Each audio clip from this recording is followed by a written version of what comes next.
Welcome to Celtic State of Mind. I'm John Dykes, not Kevin Graham.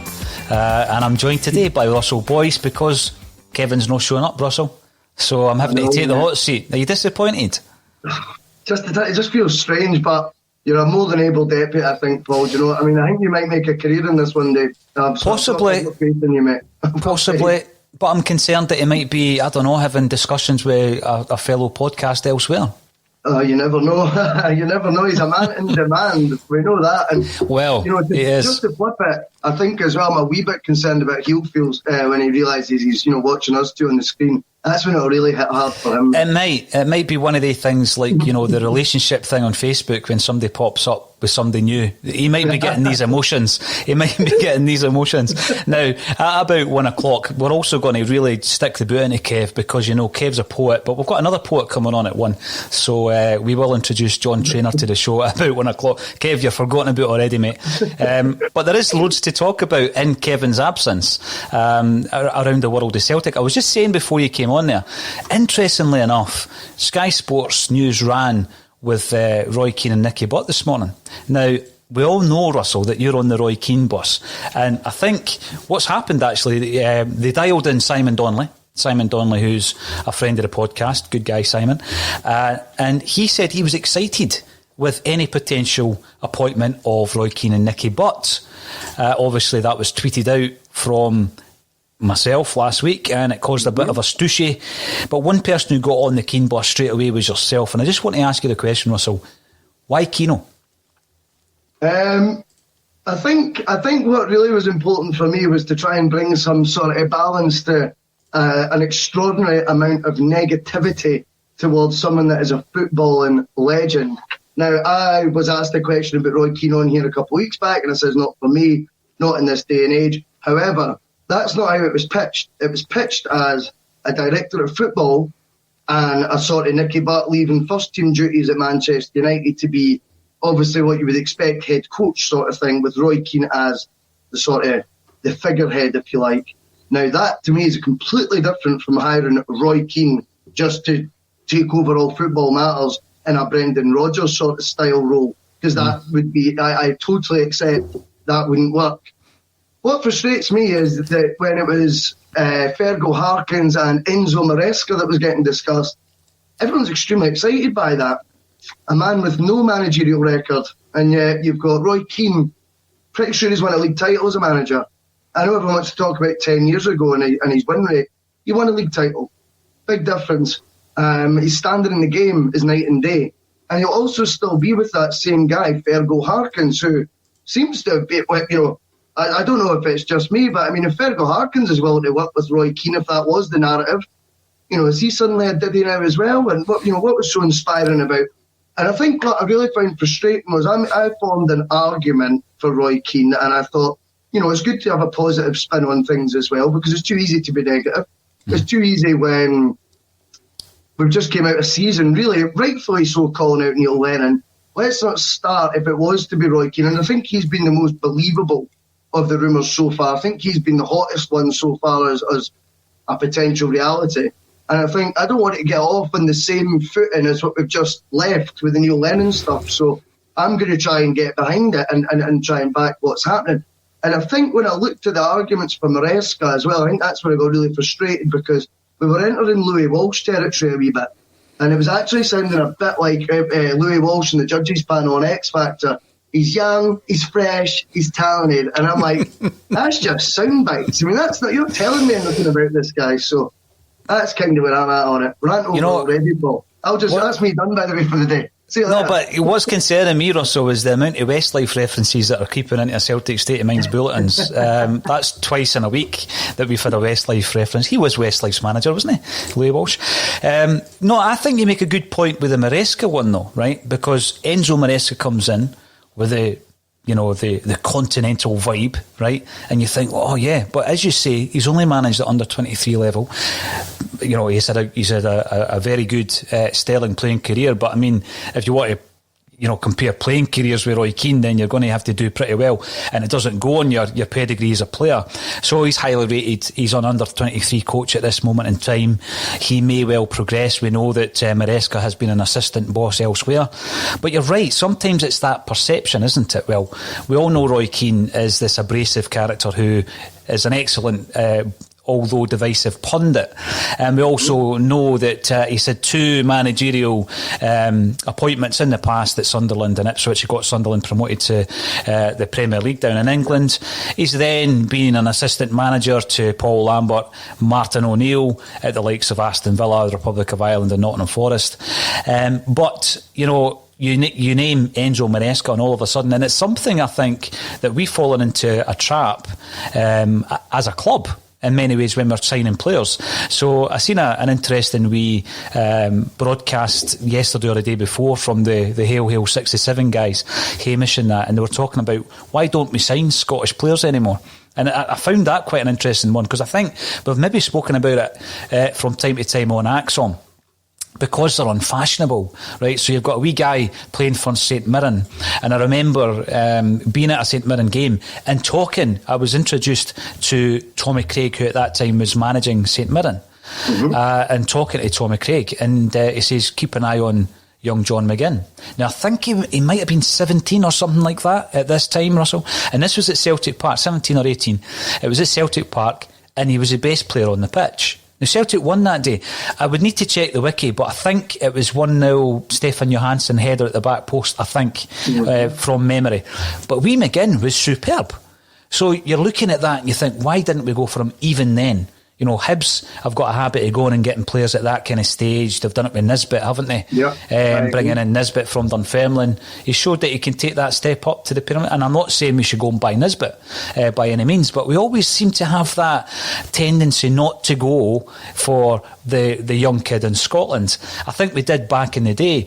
But if John McGinn, as you say, had one of these sexy names and he was playing in Serie A for one of the lower league Serie A clubs, and we signed him as a 17-year-old, we'd all be doing backflips. We know what happened to John McGinn. We don't have to get into that.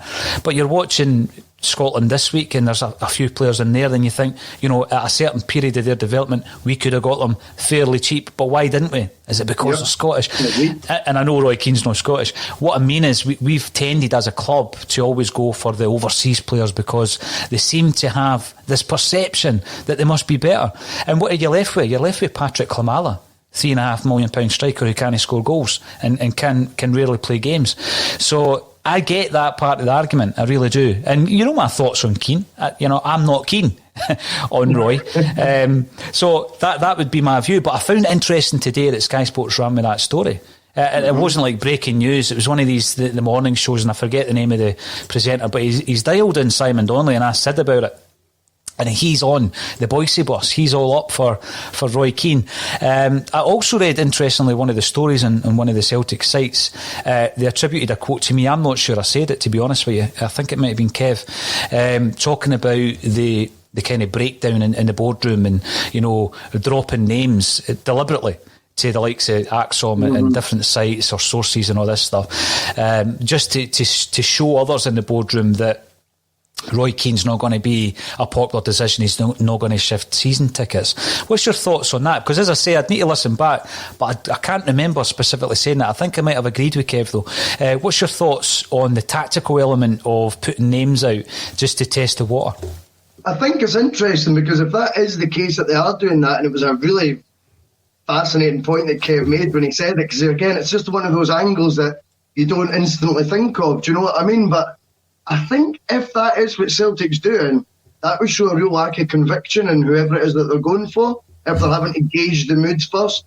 I would like to think that whoever it is, Keane, but whoever it is that gets it, I'm hoping that they're 100% back in their own convictions on it and not, testing the water. To me, sounds like they're not quite sure. And if they're not quite sure, then once the guy does get the gig, are they really going to back them fully? Are they going to give them their full support? If there's already, grey areas or a wee bit of seeds of doubt in the boardroom, maybe between a couple of them, from the get-go, I think that's quite a worrying thought. It's interesting though as well. I mean, you're saying about Simon Donnelly. One of the other things I found really, really frustrating is, that Martin O'Neill's suddenly this dotty old man who knows nothing about football. He just, he's got that little regard for Glasgow Celtic that he would just pitch his pal and to become the new manager there based on nothing. I find that actually insulting to someone like Martin O'Neill. I think it's ridiculous. If he thinks he's good enough, believe me, I don't think he's a guy who's going to be stirring the pot for the sake of it or old pals act just to get his mate. He'll want what's best for Celtic as well. And if he's worked with Keane, we're not week in, week out, it's international, but on a regular basis, who's more qualified to say what Keane's current level is in terms of coaching and how he works with a modern player than Martin O'Neill? And yet it's been derided. This dinosaur term just comes out just whenever you want to use it. I found that really frustrating.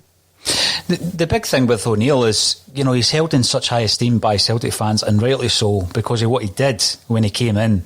I keep going back to that post-John Barnes Kenny Dalglish season, Russell, and the magnitude of the rebuild that was required back then. Yep. And what you needed there was, someone who, and I don't think there's ever a situation where the manager has complete control over the football department. I mean, that never happens at any club. I think it might have happened back in the day with the likes of Shankly and Don Revie, Jock Stein, etc. But I don't think it happens anywhere now, and it hasn't for a long time. But he certainly had a huge influence in terms of everything from signings right down to the coaching side of things. And I know that Martin O'Neill wasn't your training pitch kind of manager. He left that down to John Robertson and Steve Walford. But there is one thing in relation to the change that we're going to be getting just now, is we need someone who has a say, a much bigger say and far more control than his predecessor in Neil Lennon, because when it comes to taking a job, being given your coaching staff, right, being told that we've got a list of players here, you might want Fraser Forster, but you're going to get Vasilis Barkas, you might want Ivan Toney, but you're going to get Albion Ayeti. So we need someone who's going to have far more control, not complete control, but far more control than what Neil Lennon had. And I think that someone pitched up on Twitter this morning, I've not had time to go back to you directly, so I'll answer it just now. And they asked, what are the positives should Roy Keane come in? And I had a wee think about it, because I'm thinking, very much like yourself, I don't want to be derisory of anyone. I don't want to be negative about anyone, Russell. So I'm thinking to myself, right, if I have to be as balanced as possible, and I wake up in a week and the announcement is Roy Keane's the Celtic manager, I've got to get back, I've got to get behind them. I've backed every Celtic manager throughout my Celtic supporting life. So you're going to get back. At no point have I ever said, if A, B or C is going to be the manager of Celtic, I'll not be back. I've never ever said that. Regardless, there's been certain managers you weren't as keen on, of course. But if Roy Keane is going to be Celtic's manager, I would need to think, well, what are the positives? So one of the big things, like you say there, we've been very critical throughout the season around Neil Lennon and the approach and the culture. And you think, well, what would be done differently if Roy Keane was to come in? And I think back to Dubai. And it's one of these, it's a blot in the copybook that will forever remain. It's permanent ink. There's no way you're going to erase that. Mm-hmm. It's a huge part of the downfall. We were already tumbling down that cliff, but that basically made sure we weren't coming back, the trip to Dubai. And I don't know how much truth was in the statement made by Neil Lennon when he said, I had the final say over it. Do you think, right, had that gone ahead, and it might have gone ahead, because I think the decision would have been above Neil Lennon. I think it was a financial decision. I think we were so far in that we would have lost a lot of money had we pulled out of the trip at a very, very late stage. So, we were going in any case. But had that happened, Russell, do you think the pints by the pool and all that negative press would have happened under someone like Roy Keane? Is that what he would have brought to it, that bit of discipline? 100%. I mean, there's just no way that happens. And the fact is, Roy Keane, I've also heard about Lennon Mark II, things like that. I mean, it's just ridiculous. I couldn't think of two people that contrast each other so much in terms of Roy Keane gets bad press as well for turning down the Celtic job once. We've offered him it once. Don't offer him it again. Roy Keane turned the job down apparently for the exact same reason we've criticised Neil Lennon for accepting the Celtic job. And that's because he was not having his number 2 picked for him. Aye.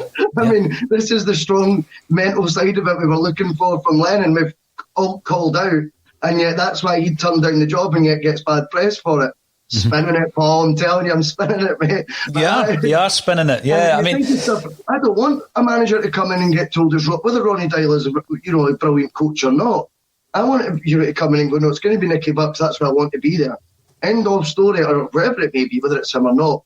To get back to the pints at the pool thing, that to me was just, it was a great insight into just how much the wheels had came off at that point, because not only to me was the culture a wee bit wrong, and I know they're going to say it's one, but as I say, I owned a pub, right, for 6 years. You don't have just one, right? Nobody has one, right? There's no point. You don't go for a pint. It's like the old Billy Connolly sketch, I'm going out for a pint, but the pint must be that size, you know what I mean? You don't go for one, right? So that's nonsense from the start.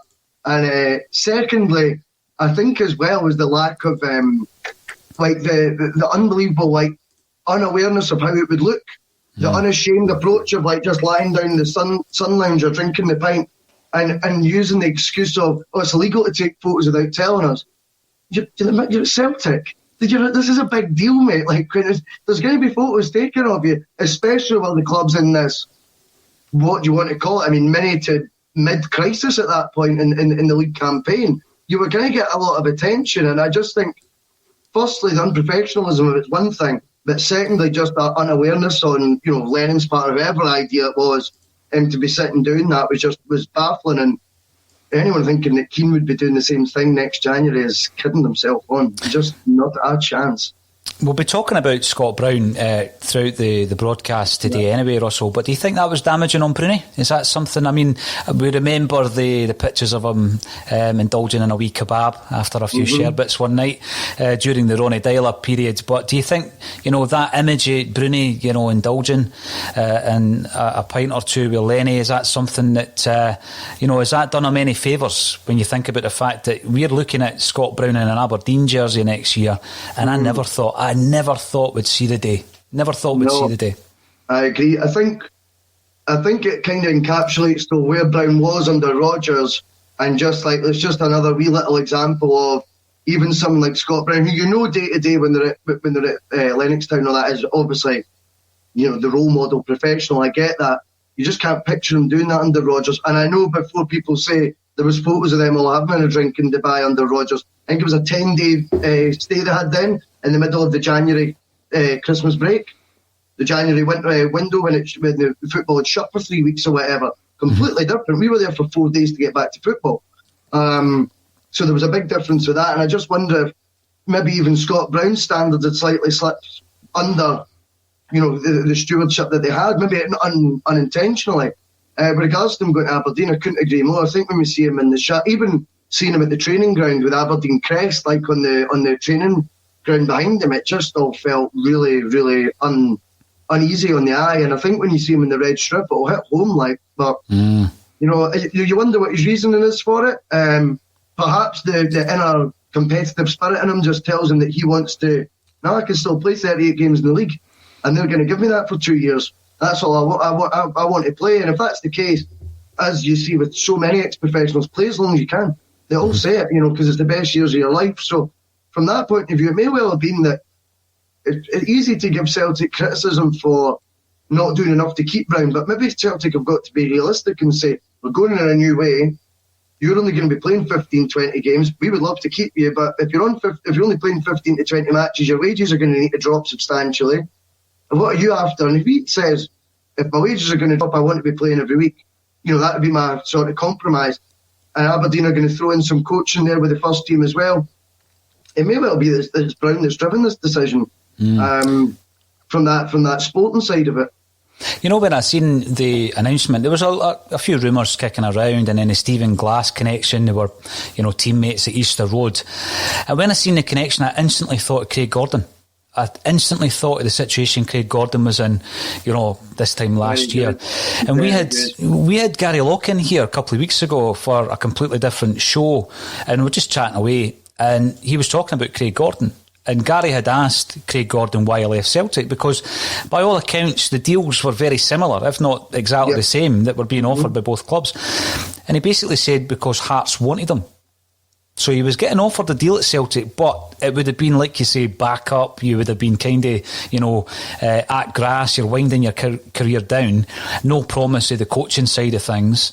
And maybe Scott Brown was in the same scenario. Now, in terms of the finances, I absolutely take your point. I'm pretty sure Scott Brown's fairly well off, having obviously been one of the top earners for a number of years, and rightly so at Celtic, and also with the testimonial as well.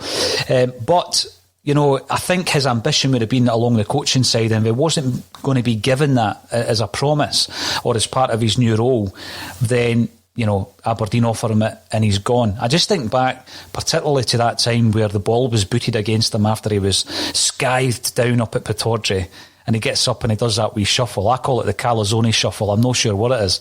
And it's one of the moments in Scott Brown's career that you're thinking to yourself, they all hate you, Scott. They all hate you up there. The players, the fans. Yeah, he's just laughing and he's giving it this wee kind of swagger. Rolled up the shorts. now he's playing for them, But I think that it's going to be a difficult watch for Celtic fans to see him in the red Aberdeen, but it begs all the questions. Who's replacing him in terms of a player? Who's replacing him as a captain? And that brings in the highlight or the headline rather. Can Celtic keep higher to lead us into the new era? I was reading just the other day, Brendan Rodgers says that Callum McGregor is the natural successor in terms of a Celtic captain. I don't think we can afford to lose Chris Ayer. Now, I know there's loads of people out there who tell me he can't jump, he can't win a header, and they'll show me all the examples, and I totally agree with that, but I think he brings a lot to the Celtic side, Russell. And I think, if the £8 million reported fee that Newcastle are willing to pay for him is to be believed, then we really can't allow him to go at that price. No, absolutely not. And I think, again, what I've said before, I'll stand by whoever the new manager is. See if they come out and, at the beginning of their tenure and they tell us, look, Eddie and Chris Ayer are leaving. We offered them the best deal that we could possibly offer them. We told them, how important they were going to be. They didn't want to stay. See, for me, that'd be a good start, because that would be at least Celtic's doing everything in their power to keep these guys. Secondly, what is it these players are getting told these days by Celtic when they're joining? If Newcastle becomes a viable option for you to leave Celtic as a mainstay, Newcastle United run by Mike Ashley that are in free fall with Steve Bruce in charge, if that remotely appealed to Chris Ayer, then that tells me that we're selling Celtic completely wrong now to players, and it's all about join us for 2 years, the EPL lights will shine on and you'll get your move. It should be an unrealistic conversation. And that's why we need guys, whoever it's going to be the manager, who start talking Celtic up to what Celtic's capable of being and start reminding the players, this is the biggest club you'll play for probably. This is an honour for you to do it. Russell, during the season you brought that up and I thought it was an excellent point.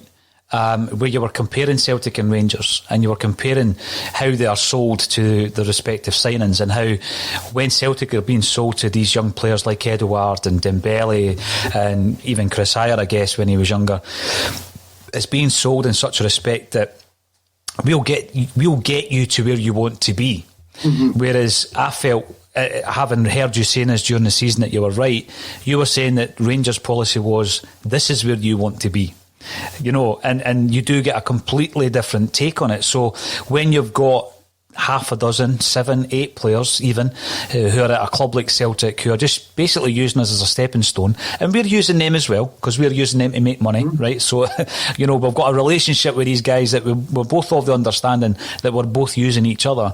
But then if there is mutiny in the camp and 4 or 5 of them down tools, it's more likely to happen in the environment that Celtic have created. And I think that was the point you made during the season. And this season showed you how that can unravel spectacularly. So I totally agree with you. We need to change our tact when we're bringing in these guys from wherever they're going to be coming in from after this season, because obviously the whole landscape's going to change when it comes to overseas signings. So I think it was a great point. It's not one that's been brought up that often, but I think the proof is in the pudding, as they say. Scott Brown's going to leave. I've already said I would have Chris Ayer as my captain. See, just about, sorry to interrupt, just on the whole money, both ways, sort of like, well, you'll get your move and we'll make money on it. For me, if we've got guys that are dedicated to the cause, we'll make more money that way because they'll get us in the Champions League. And this is the different. See this making money nonsense. These guys that are meant to be, going to these big clubs or whatever, how often have they got us in the Champions League in the last decade? Not often. No, you're right. Not often. And do they get it? Do they care? If they've got one eye in the Premier League? Whereas again, if they're playing for the biggest club they can play for is Celtic, they're like, that's the Holy Grail, get to the Champions League with this club. I think that's what you would make. The business model would actually be a lot more beneficial if they took that approach. So I just wanted to add that in as well, because if it's about making money, it's flawed as well. No, you're right, and flip it, because if you think, well, what did we actually make on Van Dijk? We probably made, I think, 10 million on the original deal, and then the sell-on, Dembele, 20 million plus the sell-on. Frimpong, I think it was after the sell-on to Man City, it was something like 7 or 8 million quid. So as you say, you make your progress into the group stages instead, and you're making £30 million. So, and that's season on season. I think the whole outlook is going to change. I said at the weekend there, we had a bulletin with Colin and Kevin, and I said that what I would prefer to see between now and the end of the season, with the Scottish Cup games included, is we know that Scott Brown's going. Let's not get over sentimental about this. Let's start playing sorrow. What's your thoughts on that? I think it's a fair point. We have to be looking at the future. I don't know what's happened in terms of Sorrow falling out the equation. I don't think he's formed a dip to an abysmal, on a level where he was warranting coming out. I still think he is a bit raw. I think he always worries me that he's going to pick up an early booking and he might pick up a second one. But he needs more experience though to sort of become a more rounded player, and you can only get that by playing games. Now, for me, you're absolutely right. We can't be playing Scott Brown for sentimental reasons because it's his final hurrah. Celtic's bigger than any one player, even though Scott Brown's contribution, I'm in no doubt about, and I absolutely love him. But I certainly think Sorrow now is getting, there's a perfect opportunity now to be playing the final 6 games with him in that team and get him right up to speed, because, as Tony always says, 80 days, 80 days to the Champions League qualifier. We can't do that with 11 new guys. It's going to need to be with some of the players that are there, and a lot of the ones we're expecting to leave are currently in the first team. So that you're going to need to kind of get used to playing the ones that maybe aren't in the first team as much. Get them in the side, because they're going to be the ones that we're going to need for that 30 million jackpot at the end of the summer. No, you're right. And again, other replacements, other players coming in. We all know that we have tried in the past to bring in players who apparently were going to succeed Scott Brown in that role. It's not really worked out for the likes of Ibu Kouassi, for example. I've seen the name of Lewis Ferguson linked to Celtic. Whilst one of our players is going up to Pittodrie, can you see him coming to Celtic Park? Definitely. I definitely could see that happening. I think on Go Radio, I've heard Barry Ferguson talk about it on a few occasions. He's been asked about it, and he's never been so against it. He's actually said himself he could see that happening. He thinks that if Lewis Ferguson was to leave Aberdeen, he might actually be out of Rangers' price range. Obviously, that could all change if they're making Champions Leagues and things, but I think certainly he would be within Celtic's financial reach. He's the exact type of player you were just talking about at the start of the show. He's young, he knows the league inside out. He has got bags of ability for me, and he's got a bit of nastiness about him, I think, as well. Not like over nastiness, but he's got a bit of a streak to him. And I certainly think as I've said on Twitter and things, we should have been so far out of sight, right? Fair enough, but we're not. We're in the trenches, and it's going to be a Paul Hartley, Barry Robson job, I think, next year. In midfield, it's going to be sleeves rolled up, and we're going to need to try and wrestle the title back. And it'd be pretty sweet if it was Lewis Ferguson doing it in a Celtic shirt as well, wouldn't it? Absolutely, yes, it would. Now, we do have a special guest waiting in the wings. We're going to bring in John Traynor in just a moment, the Bard of Paradise, he could be called. We hope that, from time to time, Kevin Graham adds a bit of culture to a Celtic State of Mind with his poetry. Russell, not heard from Kevin in terms of poetry for a while, but we do have John Traynor, who's waiting in the wings. He wrote a book called A Paradise Anthology. And back in December, when ACSOM were doing our fundraising for various charities, John kindly sent us a couple of books, and we used them as part of the auction. And 2 books raised between £50 and £60 for the total price, which the total funds raised, which was roughly £27,000 that we were able to then give out to 4 different charities. So John's going to join us. Brilliant. It was a great experience. John's going to join us for the remainder of the show. We're going to talk about Celtic. We're going to talk about his books. And we're also going to talk about what he's doing in terms of his fundraising endeavours. So, John Traynor, welcome to the show. How are you, sir? Hi, Paul. Thanks for having me on. I'm good. It's an absolute pleasure. But as I say, everybody at Celtic State of Mind was delighted when you got involved and helped us to raise some money for much needed causes, at Christmas time, during the pandemic and everything else. When I looked at the book, it was a beautifully crafted book, I've got to say, because there was a lot of illustrations in it as well, John. So talk to us about your concept. How did you put all this together?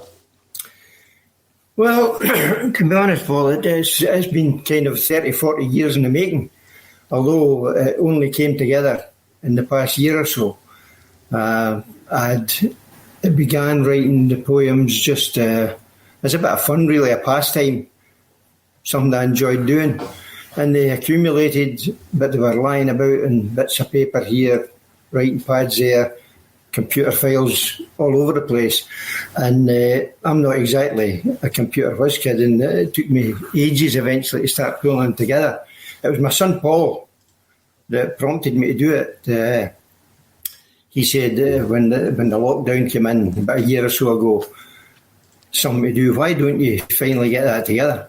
So I rummaged about, found bits of the paper and through all the old laptops and that, and found this and that, and put it all together bit by bit. We did it, Paul and I, together, and with a couple of pals, my cousin Tony Griffin, pal Alec Bain from Glasgow, who did some of the illustrations. And it was really just to get it there for posterity more than anything else. It was never really a commercial venture. Mm-hmm. But once it came together, Paul and I agreed, we thought it looked quite good. And we put it out to a couple of people to see if they'd be interested, conventional publishing, to get it going, but no takers. And I kind of understand that, because poetry and that kind of stuff doesn't float everybody's boat. But it's part of the Celtic tradition. Over the years, we've got a fantastic tradition of literature, music, that dates back even beyond Celtic, mm-hmm. to the days when it was society relied on balladeers and shinnikies and people like that to basically tell them the news. Now, it wasn't always the truth. Some of it would be propaganda and fake news and all the rest of it, the way you get it now, but you got it then too. But it didn't matter. That was what happened, and it became very, very important in people's lives. And that was the idea behind it. That there have been fantastic range of books. I mean, my bookshelves are groaning with Celtic books. It goes right back to Willie Maley and Brother Clare, James Hanley, right through when Brian Wilson with his history, David Potter, all these people, and more latterly Liam Kelly, all these people that do it, and they do it tremendously well. Mm-hmm. But it occurred to me, I'd never really seen a book that was poetry-based and story-based, and we decided to give it a go. But as nobody wanted to publish it, we thought, well, we'll do it ourselves by the magic of modern technology, mm-hmm. print to order and stuff like that. I could do it without remortgaging the house. So that's basically what we did, and we went on to the Lulu website, which is an online bookstore, and put it together bit by bit, loaded it up and set it free. But really all I was doing was I ordered some books for myself because I wanted to give them to friends, family, people like that, and just see what happened. And it ticks over, it sells a book here and there, but I was never really that bothered about it. And then a friend of mine who I gave one of the first books to, John McKay from Shotts, it was him who came up with the concept of maybe offering it to the foundation for fundraising, and I was quite happy to do that. More than happy. I've done that with a couple of books before. So he sent off a couple of books and we waited to see what would happen. He sent them to Celtic Park, the foundation. And I'll tell you a kind of funny story. One Saturday morning a few weeks ago, I was just pottering around, cup of coffee, trying to get in the day, and the phone went, "Hello, is that John?" "Yes, it's John. Hi, how you doing?" He said, "This is Dominic McKay."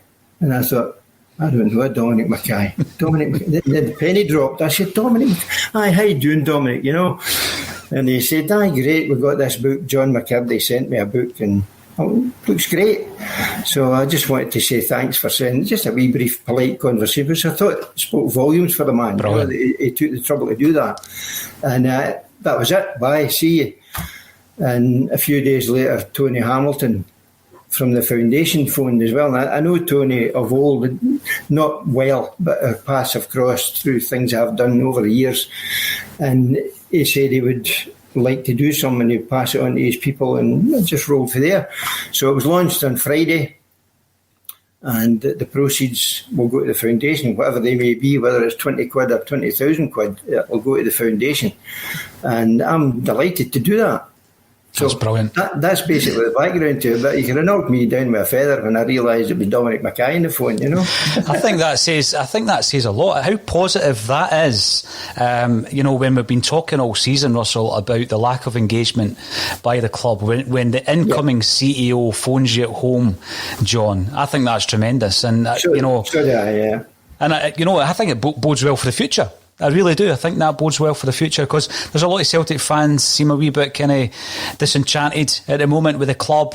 I think a big part of that is down to the fact that we can't go to Celtic Park, obviously. So that's brilliant. That's outstanding to hear, and it's great that you've got that link up with the foundation. I mean, as I say, yourself and your son very kindly sent us a couple of books back in December, and that contributed to our own charity endeavours. But you're no stranger to writing, because you've written a few Celtic books over the years, John, haven't you? Tell us a wee bit about. Well, the first one, was in conjunction with my cousin Tony Griffin. A wee bit of atonement for not being in Lisbon, to be honest. You know, I didn't manage to get to Lisbon, didn't get to Milan either, unfortunately. But still, I thought, well, at least if we do this, we're part of it. So we got together and we wrote a book called A Season in the Sun, which was a little book, and but it eventually sold quite well. That was one which I did publish myself, and we had to take the risk in doing that, but it paid off. We sold the books and everything went well. But it was fantastic doing that. But at that time, as well as doing that, I was working with a publishing company myself, and they developed some links with Celtic and some other clubs to do stuff. And one of them was a trophy room book. I don't know if you ever came across it at all. It was called The Glory of the Green. Yep. And we did that. A colleague and myself from Holmes McDougall Publishing at the time.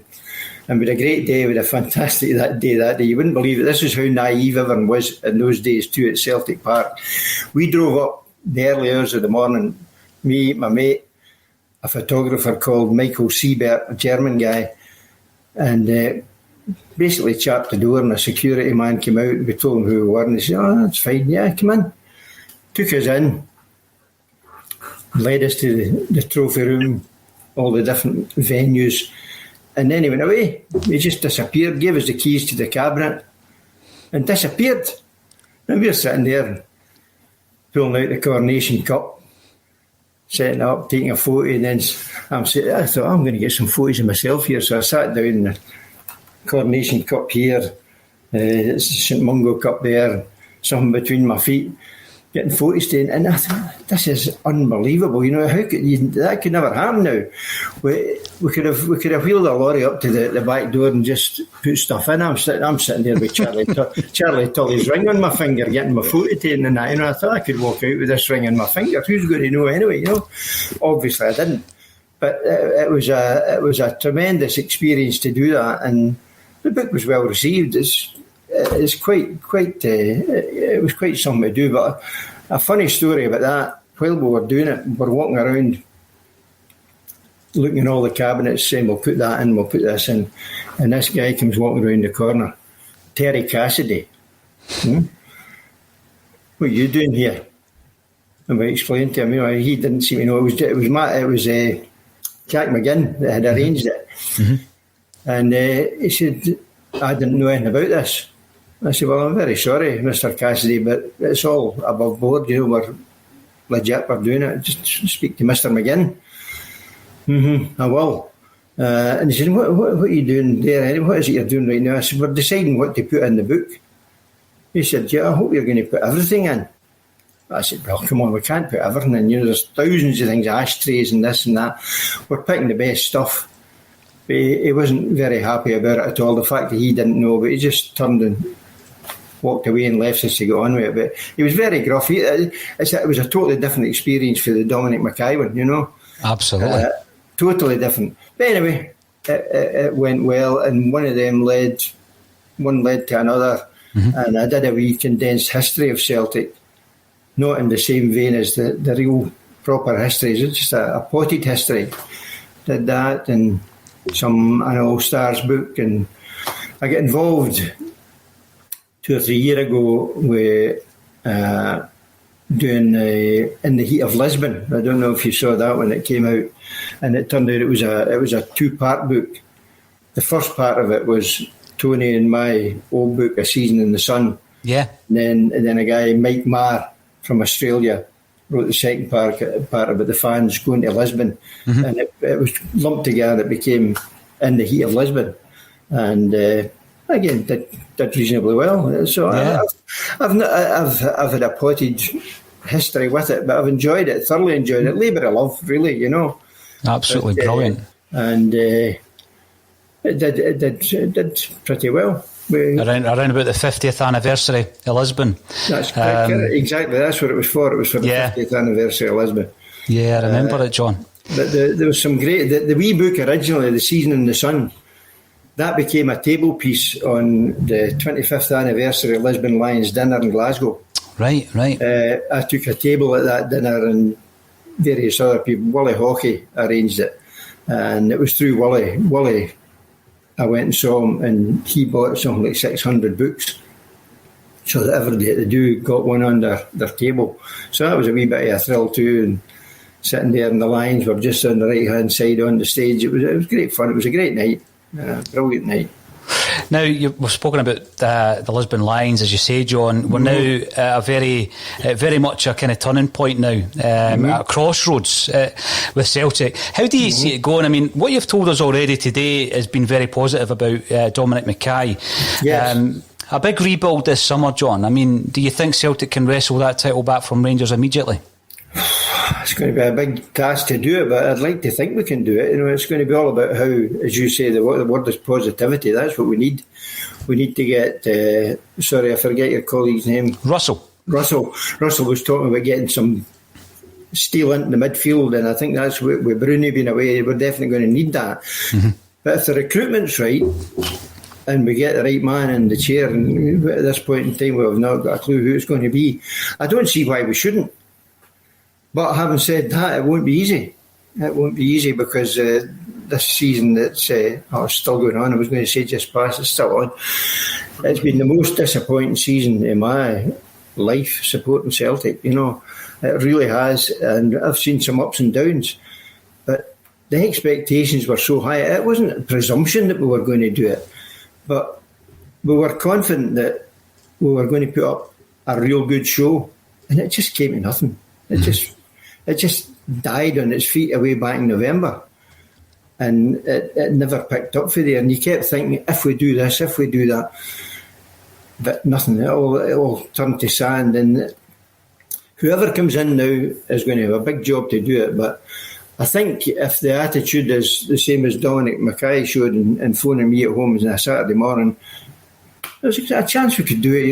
It's all about the right people, the right players. I heard you talk me earlier about Barry Ferguson's nephew, is it, from Lewis Ferguson? Yeah. I've seen him play, and it's hard to imagine Barry's nephew playing for Celtic, but he'd be more than welcome. If he comes, he'll be like Bruni and Kenny Dalglish and all the other ones before him, Bertie Peacock going way back. It's no barrier to being a hero at Celtic Park, being Barry Ferguson's nephew. If he comes and does a job, he'll just be a superstar Celtic player as far as we're concerned. Great shout. That's what it's all about. No, you're right, John. The diversity of Celtic is well known. You've told us about your book, and you sent me a link via email, so thanks very much for that. Where can we find that? How can we support the foundation by buying your book?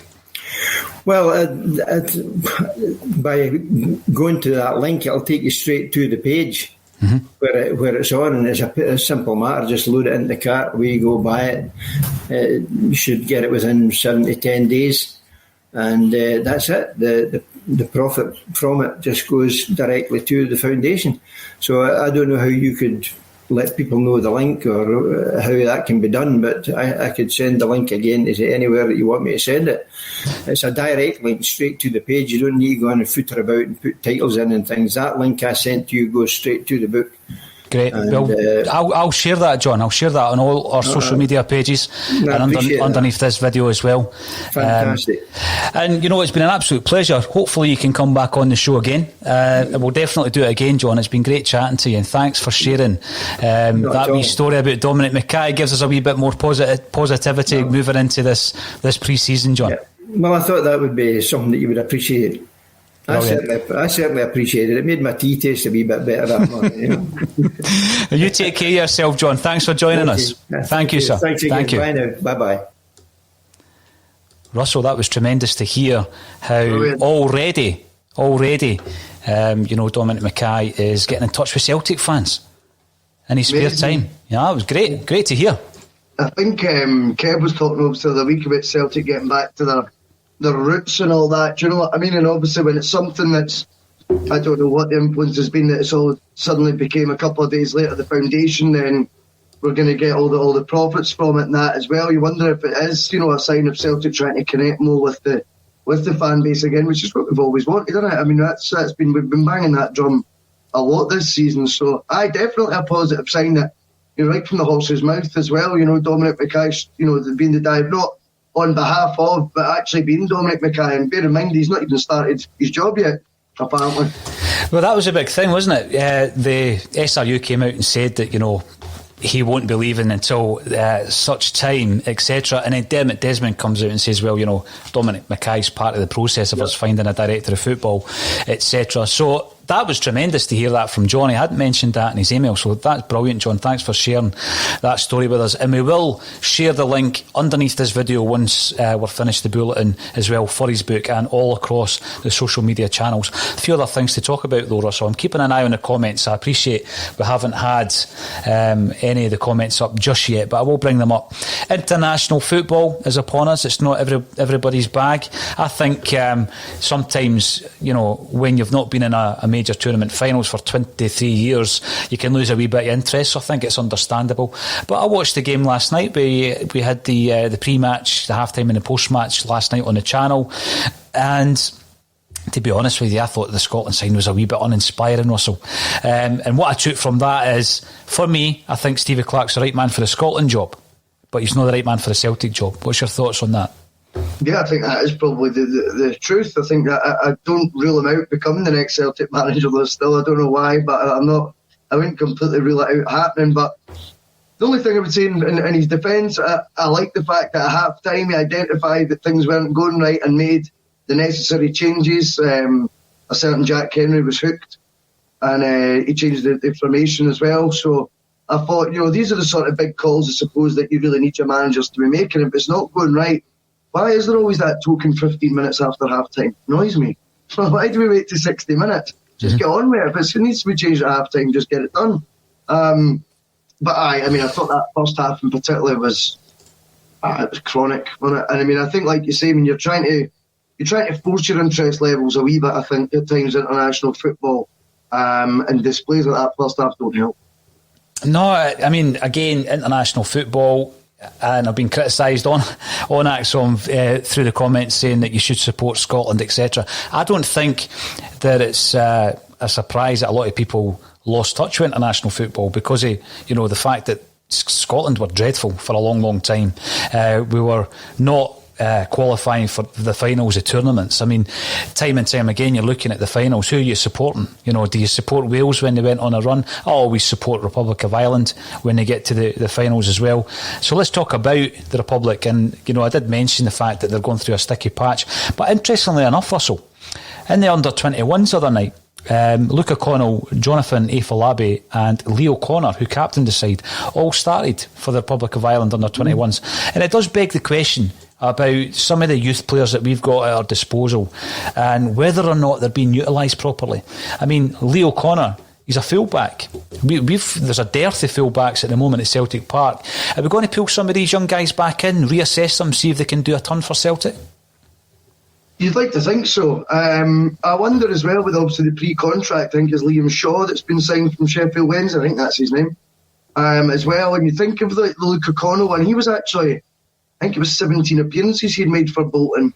And and it was the end of that season that he joined us, in the first team, that is, in the at championship level.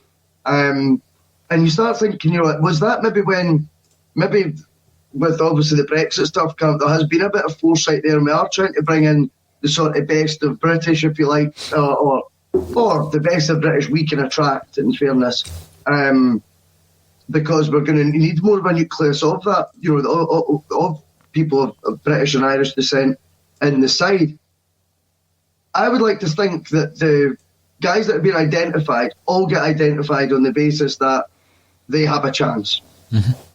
But I also am concerned that the way that the development path seems to sort of go. I think you only need to look at Welsh, for example, being, I know he started a lot of games recently, but he was thrown in an Old Firm game for his second appearance, I think it might have been, but it was a bolt out the blue. I think he played the next game and then he was out the squad 4, 5, 6 weeks. And you start wondering, is there a path that's getting set out to them that they should be following? Do they all just end up going out on loan? Is that the best thing for them? I'm not sure. I noticed we've done a couple of loan deals the past couple of weeks as well. I think Luke O'Connell's out to Queen's Park, is that right? Yeah. Is that League 2? Yeah, top of League 2. Top of League 2. Is that really, I know Queen's Park are ambitious, and I know what you said, they wanted to be the third best club in Scotland and things like that. But is League 2 football really, was there not more opportunities perhaps in the January window? Is that not what the January window is for? If it was apparent Luke O'Connell wasn't going to get in the team, to be sort of trying to use your contacts down south and maybe get a higher level for him to be competing at, because he already, as I said, has English Championship experience. It's one heck of a drop to League 2. And again, I don't know what that does, if it's maybe a grinding exercise to try and get their, good for the soul. I don't know if it's one of those where, get them to these strange stadiums, or if you can call them that, and get them booted about and toughen them up a bit. I'm not sure. But I certainly think it's one heck of a drop from being Bolton first team 2.5 years ago as a 17, 18 year old to being 20, 21 and 20 years old and being at League 2 Scotland against part-time sides. I'm not quite sure that advances his career. That's the point Jim Orr made. I think it was a couple of weeks ago, Russell, whereby, you want them to develop, you want them to play, but you've got to be very careful as to where they play. This is a young guy, as you say, 17-year-old when he made his debut for Bolton Wanderers. When Celtic got him, there was interest from Tottenham Hotspur. Tottenham Hotspur were looking at him. He's a player who was touted to be an international for the Republic of Ireland. Leo Connor, we already know, has played for the Republic of Ireland, but they're playing for the under-21s. And I think what Celtic need to do, I look at some of the deals we've done in the past. Remember when Willie McStay was at Ujpest Dosha in Hungary, and we had some kind of tie-in whereby we were able to send over young players over there to get first-team experience.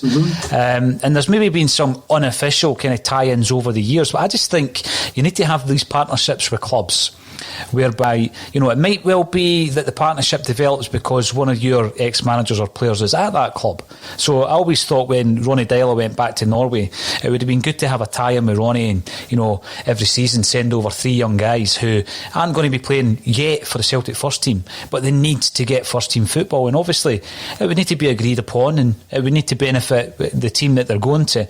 But I do think we're missing a trick there. So rather than it being so random, Russell, whereby, as you say, you know, you look at our list of loanees and they're all over the place. They get loaned out here, there and everywhere. Sometimes that works by design, Chris Ayer to Kilmarnock, or by sheer luck, because I think McGregor to Notts County was just luck. Celtic, it didn't look as though he was going to have a future at Celtic. Neil Lennon didn't fancy him.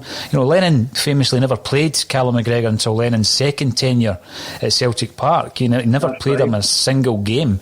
He made his debut at 21 under Ronnie Deila, you know. And as we've said a couple of times on the podcast, there was an offer that came in from Carlisle, and Celtic, you know, very nearly sold him for a nominal fee when, you know, one of the Notts County deals was up. So I think it can work in your favour. It can work just through sheer chance. Ryan Christie again. You know, I don't think anyone expected him to come back and make an impact at Celtic, even though Colin Watt's not his biggest fan. He's obviously made an impact since he came back from Aberdeen. So it would be good. He knows it as well. I think so. I know. It would be good to have these partnerships with clubs at a certain level where you can put 3 or 4 young guys out. Now, we've had Danny Lennon in here. Obviously, they've taken on the young kid, Otu, who's a left back, and he's coming from Celtic and he's playing for Clyde. I think he's played 2 games. He got the man of the match in the first game, Russell. So, you know, there is a level that they can play and they can perform. And a lot of the players that I've spoken to who came through the reserve leagues, if you like, they said that was pivotal in their own development because they learn so much from these old grizzly pros that they're playing against. And it might well be that, you know, it's not the most fashionable league in the world, going down to the level 4 of the Scottish football pyramid, but surely it's better than no playing at all.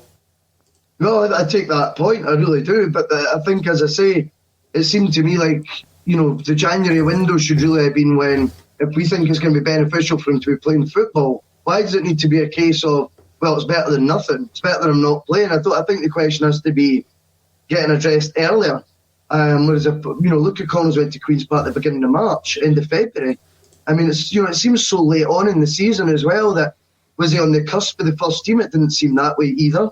So what is the decision-making process there? Do you know what I mean? Now, Russell, I'm bringing this up for 2 reasons. To say hello to Stephen James, I hope you're well. Stephen, you're commenting on Twitter via Periscope. Simon Donnelly thinks Keano and Butt would be the perfect fit for Celtic. Where did that Keano and Butt rumour come from? Who knows? But we're getting a lot of these comments coming in. Charles Townley, and I'm joining this conversation late. Roger Miller of Cameroon was 67. Was he as young as that? This is the thing with Scott Brown. We had this wee chat before we came on. Scott Brown obviously is at that stage of his career where you're thinking he's winding down. But modern football has changed so much in that respect. I mean, we've got Messi, Ronaldo, Zlatan, they're playing well into their 30s. I mean, Zlatan Ibrahimovic is 39. You see him the other night, you know, he looks like at the top of his game. We've got a tendency, I think, once you get to that 32-year-old to think, right, you're finished. Do you think Bruni could still, you know, perform well for Aberdeen for another couple of years? Because, I mean, certainly, I know, obviously, Kebab Gate aside and a couple of pints by the pool's not going to do much damage, but, I mean, he certainly looks fit enough. Definitely. I don't think there's any doubt that there's going to be moments. It's a guarantee there's going to be podcasts when, you know, during next season saying, can you believe we let Bruni go? Look at him, do you know what I mean? He just won Player of the Month or something like that. You can see it. I think he's going to go there and make a huge impact in the first team. I appreciate the coaching side's obviously something he's going to be passionate about as well, but I think he's going there to play. And I think you're absolutely right. It's so easy just to say players have, he's lost his legs. It's just laziness, those arguments. Tell me why he's not playing well. What was it? What aspect of his game did he not play well? What was it? Stray passes, or was he out of position for a goal? Instead, it's just once they get past that 33 mark, you're absolutely right, Paul. They just start saying, he lost his legs, past it, has been. It's just lazy sort of analysis. I think the big thing this season, because when I'm watching Celtic now, obviously you're at the game, you enjoy the game, you're not being so analytical, but sure. Because we've been covering the games on match day this season, you're actually sitting there taking notes, you're making observations, so that there's conversation pieces there, and the big thing for me this season comes right down to the fact that he was mismanaged. He should never have been playing 3 games a week. He was. I mean, every time he was fit, he was getting a game. And I think that was the biggest problem this season. I mean, we've seen some excellent performances. I mean, I thought he was one of our better players in the game against Rangers the other week there. I thought his first half performance against Milan was absolutely tremendous. I mean, he bossed it. But then I've seen other games where it does look as though he's a bit jaded. But I reckon that's down to the fact that he's been mismanaged this season, Russell. And I've said it on the podcast before, and, I stand by this. I just think with the level of change we're going through, not just the personnel, because we reckon it could be upwards of 12, 15 players out the door, not all first-team regulars. You're losing a CEO. Great story from John about the incoming Dominic McKay. You're losing a head of recruitment in Nicky Hammond. He's on his way out. You've lost your manager. You're losing your captain. So there's 4 pivotal members of the football department, right? And they're all going. And that's why I felt, it would have been wise to keep Bruni for another season. That was my thinking behind it, Russell. I think, the opportunities that's maybe going to give people like Sorrow, and any new signings that we bring in, you've already mentioned Lewis Ferguson. That's great, but I don't think we'll be able to wash Bruni out our hair as quickly as one pre-season. I mean, I think we'll see him next season, hopefully in person, and it's still going to be strange for me seeing Scott Brown in an Aberdeen jersey. Couldn't agree more. I could not agree more. It'll be sickening. Like I say, I think we'll definitely rue it as well. I think there'll be moments through the season where, because there's going to be ups and downs, we know that, and there could be a bang average performance we put in where you can hear it already. We could have been doing with Scott Brown tonight. I can hear that already happening next season. And seeing him in that shirt's definitely going to feel uncomfortable, definitely. It wouldn't sit well. Just one final point. Aye, yeah, it is from John McVeigh. There's Simon Donnelly back up on Sky there, talking about Roy Keane and Nicky Butt. That seems to be catching a wee bit of momentum there, Russell, when you're driving the bus. Absolutely. Grant Liddell, bring back David Marshall. He was getting a bit of stick, wasn't he, for the goal last night? David Marshall. I think the goalkeeper situation is a difficult one for Celtic. I've read a report that perhaps Barkas were going to cut our losses and send them back, and there's going to be a club interested in Greece. I understand that, absolutely. That leaves us with Bain and Hazard who's playing international football, Bain who's never a number one. So I reckon we will sign a goalkeeper, but I'm not so sure it'll be Davy Marshall. All will become clear in the coming weeks. And of course the ACSOM Bulletin will be here every day to cover that, as well as covering the games. Quick prediction for the weekend, because I personally won't speak to you again. You will be back tomorrow night with Kevin, obviously doing the dirty on me tomorrow night, Russell. Quick prediction as we go on for 5 Scottish Cups in a row. Falkirk at Celtic Park. Surely we won't have an upset there. I think 1-0. I think it's going to be I think it's a potential banana. I think it's going to be a nervy affair. I think we'll get the job done, but 1-0 would be the score that's in my head. Excellent. Now, Russell, it's been great. We had a special guest in John Traynor. I'm going to be sharing the link to John's book. He's raising funds for the foundation, so we'll get that out to you as soon as possible. All that's left for me to say is thanks everybody for getting involved in the comments, and thank you to Russell Boyce for joining me on A Celtic State of Mind.